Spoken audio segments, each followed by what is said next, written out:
अथ युगलाष्टकं श्रीयुगलाष्टकं कृष्ण प्रेममयी राधा राधा प्रेममयो हरि जीवने निदाने नित्यं राधा कृष्णौ गतिर्ममं राधा कृष्ण गतिर्मम कृष्ण स द्रविडं राधा राधा स द्रविडं हरि जीवनानिदाने नित्यं राधा कृष्ण गतिर्मम कृष्ण प्राणमयी राधा राधा प्राणमयो हरि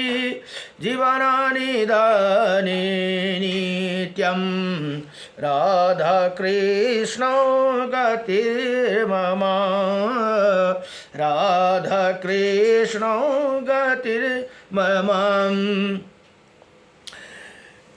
कृष्ण द्रवमयी राधा राधा द्रवमयो हरि जीवनानिदाने नित्यं राधा कृष्ण गतिर्मम कृष्ण गृह स्थिता राधा राधा गृह स्थितो हरि जीवनानिदाने नित्यं राधा कृष्ण गतिर्मम कृष्ण चित्ता स्थिता राधा राधा चित्ता स्थितो हरि जीवनानिदाने नित्यं राधा कृष्ण गतिर्मम नीलंबर धरा राधा पीतंबर धरो हरि जीवनानिदाने नित्यं राधा कृष्ण गतिर्मम वृंदावनेश्वरी राधा कृष्ण वृंदावनेश्वरा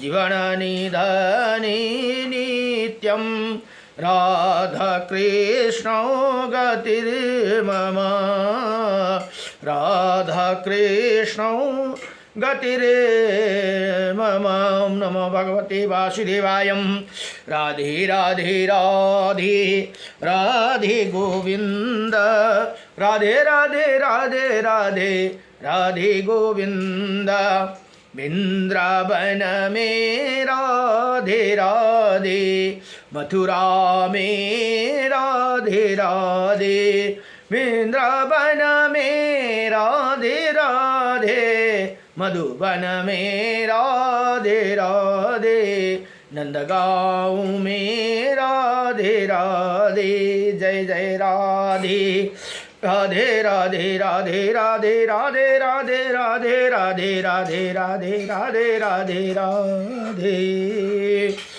नमो भगवते वासुदेवाय। अब फेरि एक अध्याय अब यहाँ 138 अध्यायमा देवता और दानवमा में घमासान युद्ध तथा तारकासुर का वध। अब एकजना हिजोको प्रसङ्गमा विद्युन मालीको वध भयो भने आज तारकासुरका वध यहाँ सुताजी बताउनुहुन्छ सनक आदि ऋषिहरूलाई, हे ऋषियों, शंकर जी द्वारा उत्साहित किए जाने पर देवराज इंद्र सभी लोकपाल गणपाल सब और से उन असुरों को वध करने के लिए चले और आकाश की ओर उछल पड़े। आकाश में पहुंचकर वो पंखधारी पर पर्वत की तरह शोभा पाने लगे। तत्पश्चात उन्हें शंकर और डंक के निघोष के साथ साथ ढोले और नगाड़े पीड़ते हुए त्रिपुरा का विनाश करने के लिए उसी प्रकार आगे बढ़े जैसे व्याधिया व्याधिया शरीर को नष्ट कर देते हैं। इतने में त्रिपुरावासी दानव देवता गणों के आगे बढ़ते हुए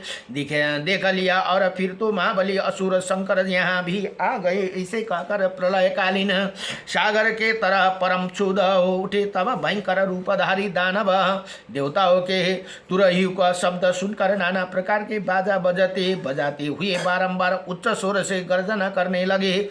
तत्पश्चात पुनः पराक्रम प्रकट करने वाला वो दानव और देव परस्पर क्रुद्ध होकर एक दूसरे से प्रहार करने लगे। दोनों सेनाओं में समान रूप से सिंहनाद हो रहे थे। उनके शरीर काट कट कर गिर रहे थे कि तो प्रहार करने वाला गर्जना के साथ साथ अनुपम युद्ध छिड़ गया। उसी समय ऐसे प्रतीत हो रहा था मानो अनेकों सूर्य गिर रहे हो, अग्नियाँ प्रज्वलित हो उठी हो, विषधर सर्प प्रफुल्लकार मार रहे हो, पंक्षी आकाश में चक्कर काट रही हो, पर्वत कांप रहे हो, बादल गरज रहे हो, सिंह जमाई ले रहा हो, भयानक झंझावात चल रहा था और उछलती हुई लहरों के समूह से सागर क्षुब्ध हो उठा। और इसी प्रकार महान सुरवीर प्रथम और महाबली दानव और उसी प्रकार डटकर युद्ध कर रहे थे। बने यहाँ बताउनुहुन्छ जैसे महान पर्वतों से टकराने पर ब्रज अटल रहती है। बने यहाँ बताउनुहुन्छ उसे जैसे आकाश वायु द्वारा प्रेरित किए जाने पर प्रलयकालीन अग्नि मेघा की गर्जना होती है, उसी तरह खींचे जाते हुए धनुष के भीषण शब्द हो रहे थे। भनेर यहाँ बताउनुहुन्छ युद्धभूमि में दोनों ओर के वीर परस्पर मत डरो, कहाँ भाग कर जाओगे, अब तो तुम मेरे ही हो, शीघ्र प्रहार करो, ऐसे ही खड़ा हूँ, यहाँ खड़ा हूँ, वहाँ जाओ और अपना पुरुषार्थ दिखाओ, पकड़ लो, काट डालो, विदीर्ण कर दो, ऐसे खा लो, मारो, डालो, फाड़ो,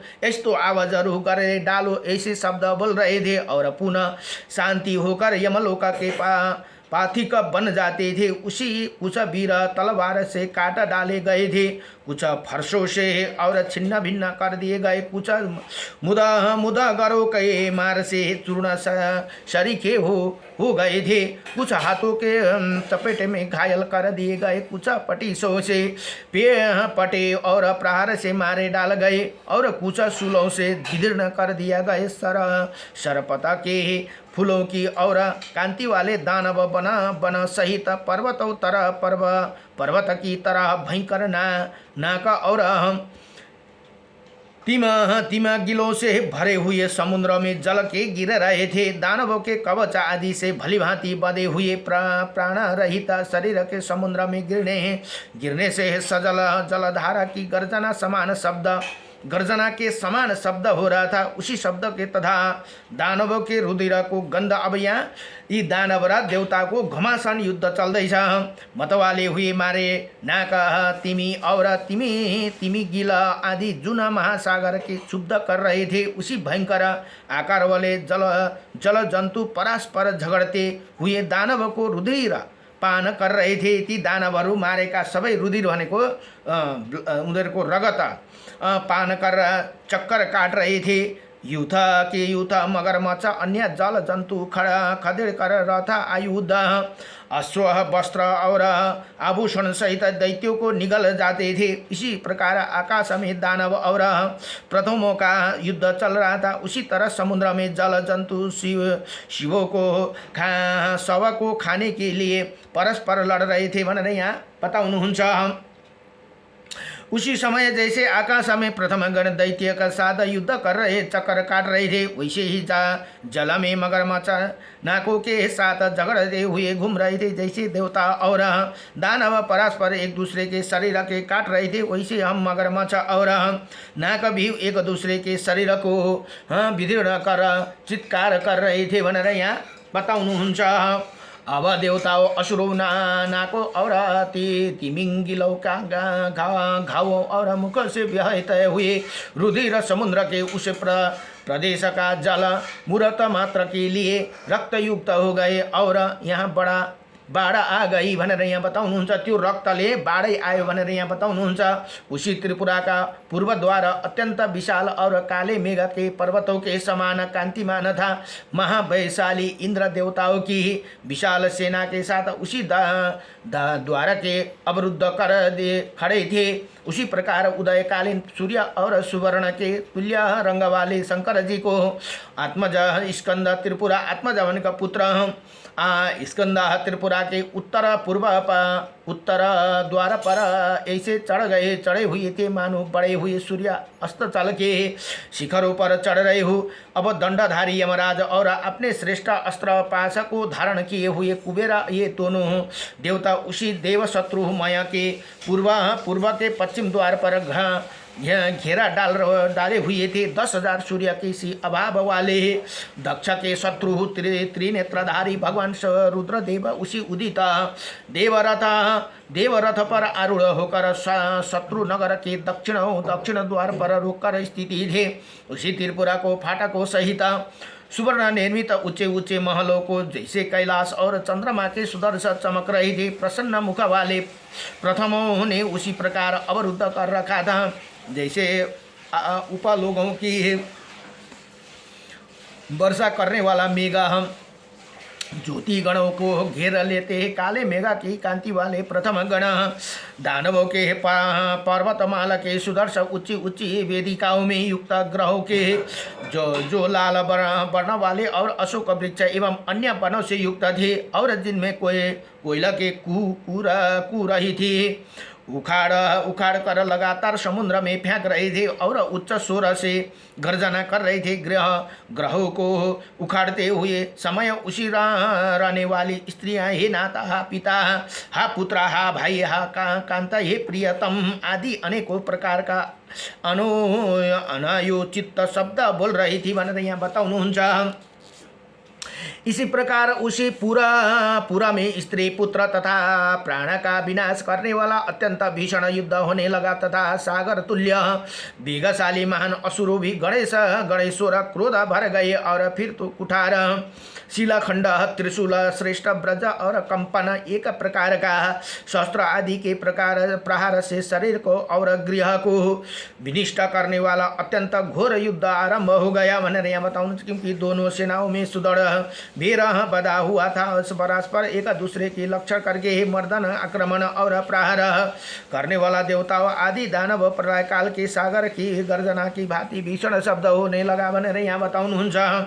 उस समय उसी गणेश्वर और असुर श्रेष्ठ धावा से निरंतर रक्त की धारा बहाते हुए बारंबार गरजते हुए और भयंकर शब्द बोलते हुए युद्ध कर रहे थे। उसी पूरा में सुवर्ण स्फटिक मणि के इटाह से बन रहे जो चित्र विचित्र मार्ग वो घड़े की रुधिर युक्त कीचड़ में भर दिए गए जो सुख पूर्वक चलने योग्य थे वो कटे हुए मस्तक के पादों और पैरों से व्यक्त हो जाने के कारण दुर्गम हो गए भनेर यहाँ बताउनुहुन्छ। तब तारकासुर क्रोध से आंखें तेरता हुआ वृक्ष और पर्वत हाथों में लेकर युद्ध स्थल में आ पहुँचे। उसी समय अद्भुत पराक्रमी शंकर द्वारा अवरुद्ध किए गए दक्षिण द्वार की रक्षा करना चाहता था। महान पराक्रमी एवं अद्भुत सत्यशाली तारकासुर अपनी सत्ता इंद्रियों के गर्व उत्मत्त होकर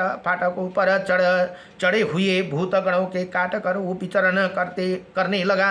पूर्ण नगर में बाहर निकलकर उसे घोर गर्जना की पर्वतों की भी अभाव वाले दैत्येंद्र तारका मत वाले हाथी की तरह शीघ्र ही शंकर जी के रथ को पकड़ लेना चाहता था। परंतु प्रथमों गण द्वारा इसी प्रकार रोक दिया गया जैसे बढ़ते हुए समुद्र को उसी तट रोक देते हैं। उसी समय शेषनाग ब्रह्मा तथा सुंदर धनुष धारण करने वाला और पर्वत पर शयन करने वाला त्रिनेत्रधारी भगवान शंकर युद्ध स्थल में तारकासुर के आ जाने की उसी प्रकार क्षुब्ध हो गए कि जैसे वायु के वेग से सागर उदलित वो उड़ते हैं भनेर यहाँ बताउनु भयो।